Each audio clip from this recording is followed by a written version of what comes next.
Concrete. I mean, think about it. It's the literal foundation of our entire modern world.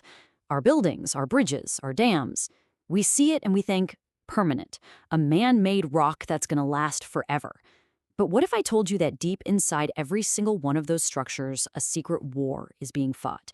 A tiny, invisible war that decides whether something stands for a century or crumbles in just a few decades. And that's the big question, right? We all expect our concrete to last.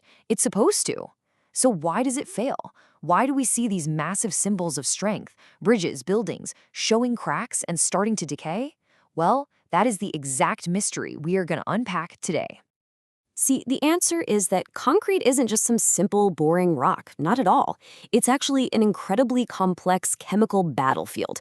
And if we really want to understand why it fails, we have to go microscopic. We've got to witness the invisible battles that are raging inside it right now. All right, first up, let's talk about the outside invaders. These are the chemical attackers that come at the concrete from the environment around it. And public enemy number one on this list? Oh yeah, it's sulfates. So what exactly is a sulfate attack? Well, it's this chemical reaction that happens when sulfates from, say, the soil or groundwater seep into the concrete. But listen, this isn't just some surface-level weathering. No, no. These sulfates get in there, and they trigger the growth of these destructive, expanding crystals deep inside the concrete itself. So this whole invasion, it happens in a few sneaky steps. First, the sulfates find a way in. Then, they start reacting with stuff in the cement paste, and this reaction creates something called edendrite. Now, here's the real problem. These edendrite crystals, they grow like millions of tiny, sharp needles. And as they grow and grow, they create this huge internal pressure, literally prying the concrete apart and cracking it from the inside out. But here's a really important catch. You see these super dramatic failures in the lab, but you don't always see them in the real world. So why is that? Well, it all boils down to pH. In a lab beaker, the concrete's own super high pH, like around 13, leaches out and creates this high pH soup that forms these incredibly destructive crystals. But out in a field, moving groundwater often keeps that pH lower, which forms a less damaging type of crystal. It's a subtle difference, but it's absolutely critical. Okay, but what if the attack doesn't come from the outside at all? What if the most dangerous enemy was actually baked right into the concrete from day one?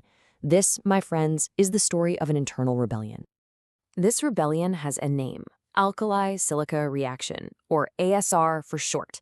It's this super slow, sneaky chemical reaction between two of concrete's own core ingredients, the alkaline cement paste and certain types of rock aggregates that have reactive silica in them. So let me put that another way. The concrete is literally attacking itself. And you can actually see the evidence of this internal fight. As one researcher put it so well, when ASR is happening, you will see some sort of a black or white product that is oozing out of the crack. That gooey stuff, that's an expansive gel, and it's the telltale sign of this slow motion betrayal. And slow motion is absolutely the right way to describe it. I mean, when the concrete is first poured, everything looks totally fine. But for the first 5 years, invisibly, the reaction starts. Then, for the next 5, 10, even 20 years, that gel is forming, it's absorbing water, and it's swelling, building up this insane amount of pressure.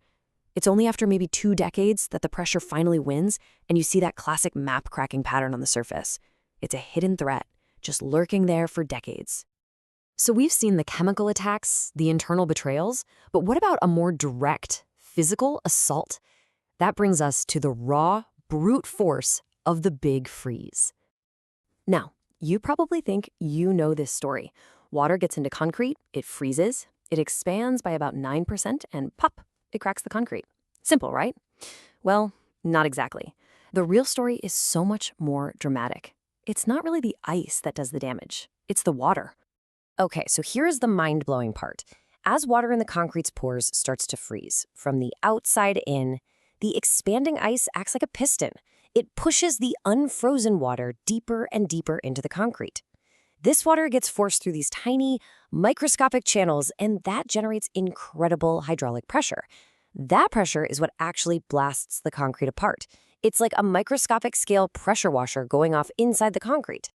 And this hydraulic assault shows up in a few different ways. You can get paste failure, where the surface just starts scaling and cracking off. You'll see decracking, which are these D-shaped cracks near joints and roads. Or my favorite, pop-outs, where a piece of rock near the surface literally explodes out, leaving this perfect little conical hole behind. So with all these threats, chemical invaders, internal rebellions, brutal physical assaults, it's honestly a wonder our concrete structures stand at all. But engineers aren't just sitting back and watching it happen. They have a powerful defense strategy to fight back in this secret war. And a huge part of that strategy, it all comes down to a single critical number. This number, 0.45. What on earth could that mean? It is the golden rule of durable concrete. Decades and decades of research have proven that for concrete to survive in tough environments, the water-to-cement ratio has to be below 0.45. See, a lower ratio makes the concrete way denser and less permeable. It's like building a fortress with smaller doors and thicker walls. You're basically closing down all the highways that let the chemical invaders and water get in. And that magic number, that's really the cornerstone of the entire defensive toolkit. But it doesn't stop there. Engineers also use special additives to make the concrete even denser. They can use special types of cement that basically starve sulfate attacks of the fuel they need. And for that freezing water problem, they use something called air entrainment. They create billions of microscopic air bubbles that act as tiny relief valves, giving the freezing water a safe place to expand into. Pretty clever, right? So you see, this tiny microscopic war that's happening inside our concrete has huge macroscopic consequences. Our entire world is built on this stuff. But as our infrastructure gets older and older, the big question remains. Will our defenses hold up against these silent, relentless attacks? The strength of our future? Really, it all depends on winning this secret war.